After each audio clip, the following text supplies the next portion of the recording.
আসসালামু আলাইকুম, কেমন আছেন সবাই? আশা করছি সবাই ভালো আছেন। আলহামদুলিল্লাহ আমরাও ভালো আছি।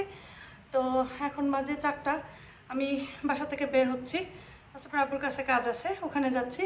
তো চলুন যাই। টায়ার্ড, আফিফ পড়তেছে। আফিফের আবার কালকে এক্সাম আছে, আবার টিউশন আছে বিকালে। আর আসিফ একটু নিচে গেছে, এখনই চলে আসবে। তো ঠিক আছে, চলুন। চশমা নেওয়ার জন্য চলে এসেছি বাসায়। বাহিরে প্রচুর রৌদ্র, বলি সানগ্লাসটা নিয়ে যায়।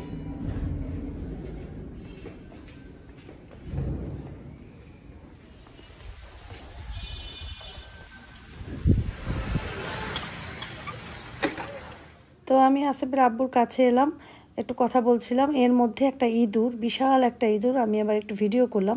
দেখি যাচ্ছে এবং ভয় পাচ্ছে না সে কাউকে। তো আসিফ আব্বু বলে কি এখানে মাঝে মাঝে এরকম ইঁদুর আসে, বড় বড় নিচতলা তো, কোনাকাঞ্চি থেকে কোথা দিয়ে যেন ঢুকে যায়। তো এই দোকান, এখানে 4টা দোকান, আগে 5টা দোকান ছিল, এখন 4টা দোকান। এই যে দোকানটায় বসা, এটা হচ্ছে কনফিডেন্স। এটা আসিফের আব্বু আসার পরে, এটা আগে অন্যরকম ছিল, অনেক বিশ্রী একটা দোকান ছিল, সেটাকে আসিফের আব্বু সুন্দর করে ঠিক করেছে। ঠিক সেরকমের এখানেও 2টা দোকান, এই পাশে আরও আছে। তো এই পাশে 2টা দোকান আসিফের আব্বু ঠিক করছে। লোক, আগের লোক বের বের করে দিছে ওদের, ওরা যেটা অ্যাডভান্স দিয়েছিল সেটা দিয়ে। আর এই অ্যাডভান্সগুলো আমরা কিন্তু তাদেরকে ভাড়াও করি না, অ্যাডভান্সও দেইনি। এদেরকে ভাড়া দিয়েছিল আমার দেবর, মানে আমার জায়গাটায়। তো তারপরে এভাবেই ভাড়া চলছিল, আমার দেবরই এই ভাড়াগুলো ওঠাতো, সেই নিত। তো আমরা চলে আসার পরে তারপর আমরা আমাদের হাতে হ্যান্ড ওভার করেছি, কিন্তু অনেক সময়ও লেগেছে, অনেক ঝামেলাও গেছে এসব নিয়ে। যাই হোক, এরপরে প্রতিটা দোকানের অবস্থা অনেক বাজে ছিল। তো 2টা দোকান মোটামুটি ঠিক করেছে। এখন একটা দোকান আবার ওই লোককে অ্যাডভান্স ফেরত দিয়ে উঠাইয়ে দিছে, ওইটাও সুন্দর করতেছে। অনেক কাজ হয়েছে, এখন অনেক কাজ বাকি আছে, আরও একটা পাশে সেটাও সেম। তো এগুলা করার জন্য আসিফ আব্বু প্রতিদিন এখানে আসে। অনেকেই তোমরা জানতে চেয়েছো যে ভাইয়া কোথায় যায় বা সে কী করে, এরকম অনেক কথা তো বলে, সেজন্য আজকে বলে দিলাম। তো ওই আসিফ আব্বুর জন্য আমি আবার নিয়ে আসছিলাম, বাসার থেকে একটা ক্যাপাচিনোর প্যাকেট নিয়ে আসছিলাম, ক্যাপাচিনো খাবে সে। তো সেটা যেহেতু দুপুরে তেমন কিছু খায় না, স্ন্যাক্স খায় হালকা পাতলা, এবং রাতে বাসায় যেয়ে ভাত খায়। আসিফ আব্বু অনেক শুকাইয়ে গেছে আর পায়ে প্রচুর ব্যথা, তারপরেও সে তার কাজ তো করে যাচ্ছে, কারণ কিছু তো করতে হবে, তাই না? সেই জন্য তো এই যে কনফিডেন্সটা অনেক বিস্তৃত ছিল আগে এই দোকানটা, এটাও আসিফের আব্বু সুন্দর করে পরে করেছে। আর সেই রকমের ওই পাশের 2টাও অ্যাডভান্স ওদের ফেরত দিয়ে ওই 2টাও সুন্দর করে করতেছে। তো এই আর কি, আসিফের আব্বুর আসলে কষ্টও হচ্ছে আর আফসোসও হচ্ছে যে আসলে বিদেশে থাকলে যেটা হয়। বাসায় এসে যে কাজটা আমি করলাম, তোমরা জানো আমি বসে থাকার মতো মানুষই না। ওই যে দেখেছো ওই জায়গাটায় ধুলা, ওইটা অনেক দিন যাবত জমেছে। তো ওইটা আমি একটু ক্লিন করাটা ডিফিকাল্ট প্রথমে মনে করেছিলাম, যে আমি এই ফ্যানটা খুলে তারপর ওই জায়গাটা পুরো নেটটা কিন্তু আমার ক্লিন, শুধু ওই জায়গাটুকু ক্লিন না, যেহেতু বাতাস ওইখান থেকে বের হয় সেজন্য ওই জায়গাটায় ময়লা জমেছে। পরে আমার খেয়াল হলো নেটটা তো আমি এই সাইডেই টানতে পারি এবং এই সাইডে বসেই তো ক্লিন করতে পারি। দেখো কি বোকামি করলাম। তাও আবার এখন করা যাবে না, বৃষ্টি যখন নামবে তখন ক্লিন করতে হবে, কারণ নিচে পানি, নিচের বাসায় যদি কোনো রকম একটু পানি ছিটে যায় তাহলে তো উনি একদম মানে সব, মানে এমনিতেও ছিটে না, তারপরে মনে করো ছিটলে উনি আবার খুব মেজাজি মানুষ অনেক বেশি। তো সেই ভয়েও আমি হাত দিচ্ছি না ওখানে, বলি যে জোরে এখান থেকে যখন বৃষ্টি নামবে তখন আমি ওই নেটটা পানি ঢেলে ঢেলে ক্লিন করব, মানে পানি ছিটিয়ে ছিটিয়ে ক্লিন করতে হবে। তো এই কাজটা পরে করব, আর এদিকটা এখন করছি, কারণ তেল আসতে দেখতে ভালো লাগে না। গ্লাসটা সবসময় আমার ক্লিন থাকে, চেষ্টা করি প্রতিদিনই রান্নার পর একটু মুছে ফেলতে, কিন্তু অনেক সময় দেখা যায় কি অনেক কাজ একসাথে করতে ভালো লাগে না। আর তোমরা অনেকেই খেয়াল করেছো আমার হাত 2টা রক টক জেগে নষ্ট হয়েছে। আসলে জানো আগের হাত 2টা অনেক সুন্দর ছিল, এই কাজ করতে করতে আমার হাত নষ্ট হয়ে গেছে। আমি বুঝি যেহেতু প্রচুর কাজ করি, এইসব কোনো কাজটাই তো বাকি রাখি না, সবগুলোই করি। তো আমি এটা ভালো করে ক্লিন করে তারপরে মানে সাবান দিয়ে প্রথমে ক্লিন করি, তারপরে আবার একটা কাপড় দিয়ে সুন্দর করে মুছে ফেলি। ওই আগের ড্রেসটা পরেই ক্লিন করে ড্রেস একদম নোংরা হয়ে গেছে। পরে আমি আবার আর একটা ড্রেস পরে নেমে যাচ্ছি, কারণ আমার একটু সবজি কিনতে হবে রাতে রান্নার জন্য। বাসার সামনেই ভ্যানে সবজি নিয়ে থাকে, ওখানে এসেছি, ওখান থেকে লাউ পাতা, পেঁপে, শাপলা এগুলো কিনলাম। তো বাসায় যাচ্ছি, যাওয়ার সময় আবার ওই যে গ্রোসারি শপ থেকে একটু বিস্কুট, চানাচুর এগুলো নিলাম। সব কিছু নিয়ে এখন বাসায় চলে এলাম। আমাকে হেল্প করেছে আমাদের গার্ড, সে আমাকে সব কিছু রাস্তার থেকে নিয়ে এসে উঠিয়ে দিয়েছে। তো হাতে করেই নিয়ে আসছে, আমি হেঁটে হেঁটেই গিয়েছিলাম। যখন বাসার কাছে এসেছি তখন আমাদের যে জাহাঙ্গীর ভাই দৌড় দিয়ে গেছে, বলে আপনি কেন কষ্ট করতেছেন, আমাকে দেন। তো অলরেডি সন্ধ্যার কাছে কাছে চলে এসেছে। আমি আবার ঠিক মাগরিবের আগে আগে লাইট অন করি, তো এখন লাইটগুলো অন করে দিচ্ছি, অন্ধকার হয়ে গেছে। আর কি নিয়ে আসছি দেখাচ্ছি। পেঁপে এনেছি, খুব ভালো পেঁপে। তারপরে মিষ্টি, এই যে কী জানি বলে, লাউয়ের পাতাটাও খুব ভালো ছিল। তারপরে শাপলাটাও খুব ভালো, শাপলা আর লাউ পাতাটা কুটবো।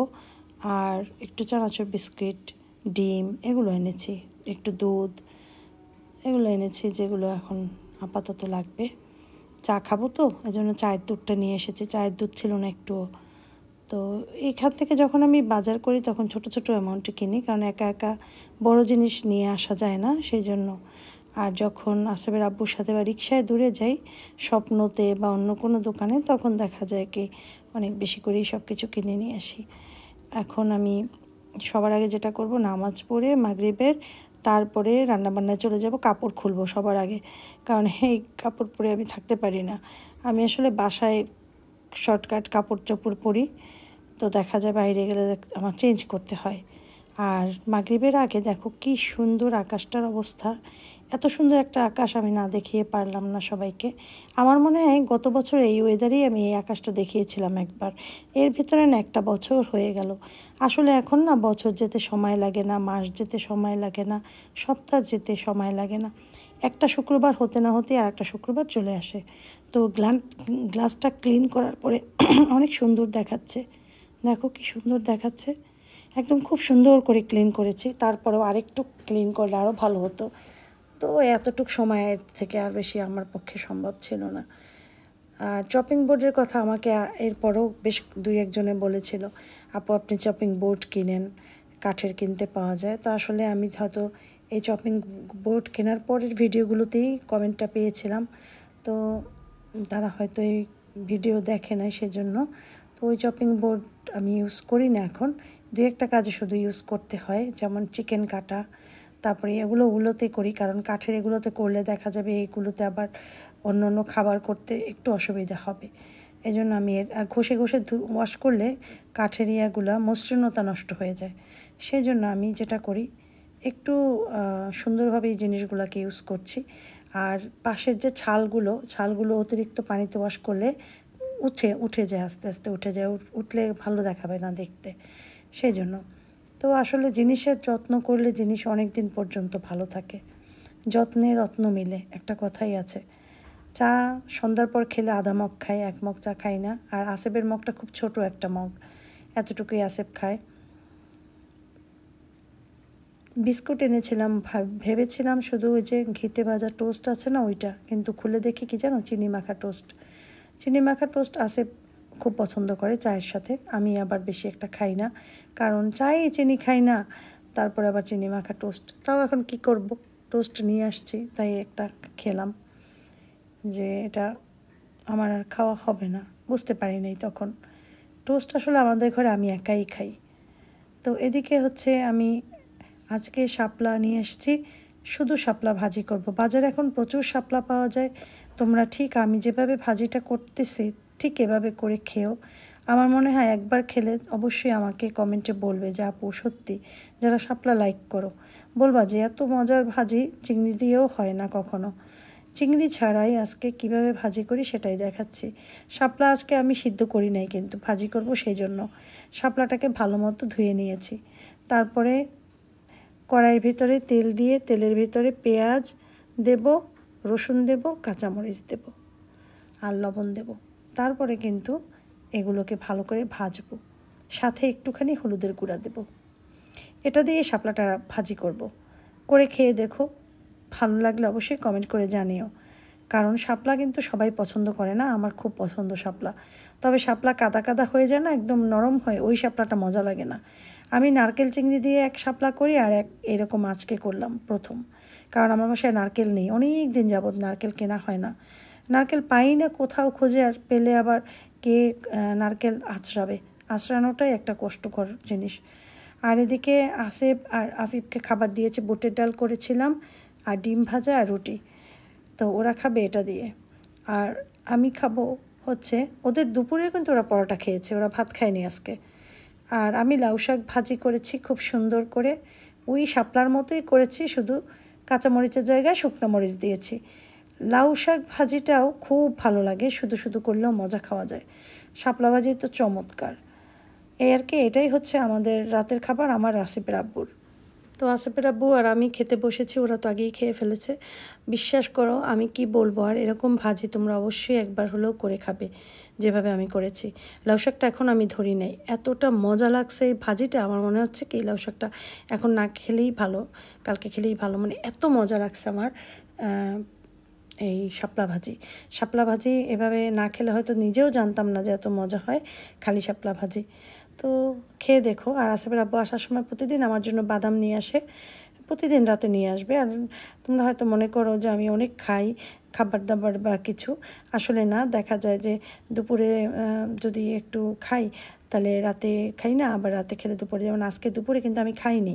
দুপুরে আমি ওই যে নাস্তাটা একটু দেরি করে খেয়েছি, তারপর আর দুপুরে খাবার খাইনি। তো ওই রকমেরই হয়, যদি দুপুরে না খাই রাতে খাই, বিশেষ করে বেশিরভাগ সময় আমি রাতে খাই, দুপুরে কম খাই, কারণ রাতে আমার একটু খেতে হয়, যেহেতু আমি একটু সজাগ বেশি টাইম থাকি, না তো ক্ষুধা লাগবে, বারবার হাবিজাবি খেলে আবার সমস্যা, সেজন্য একবারেই আমি ভাতটা খেয়ে ফেলি। তো এই জন্যই আর কি। আর শাকটাও এত মজা হয়েছে, প্রতিটা তরকারি মজা হয়েছে, আর এভাবে ভালোই লাগে আমার কাছে খেতে।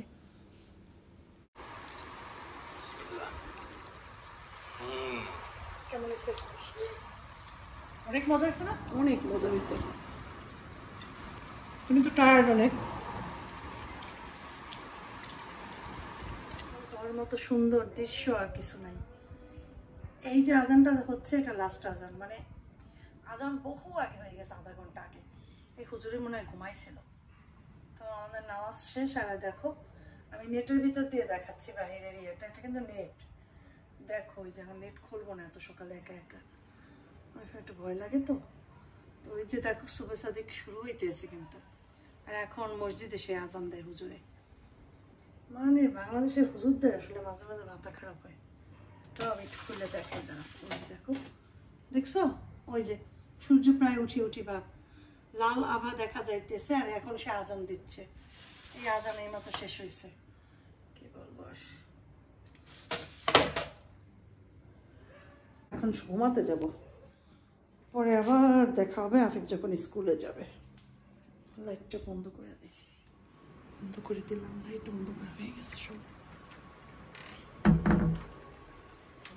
আমার জানালার দিকে কত সুন্দর দেখা যায়, ওই যে সবাই ঘুমায়, কিন্তু খালি চোখে যে কত সুন্দর দেখা যায় জায়গাটা। যাই হোক, পর্দাটা ভালো করে টেনে দেখি।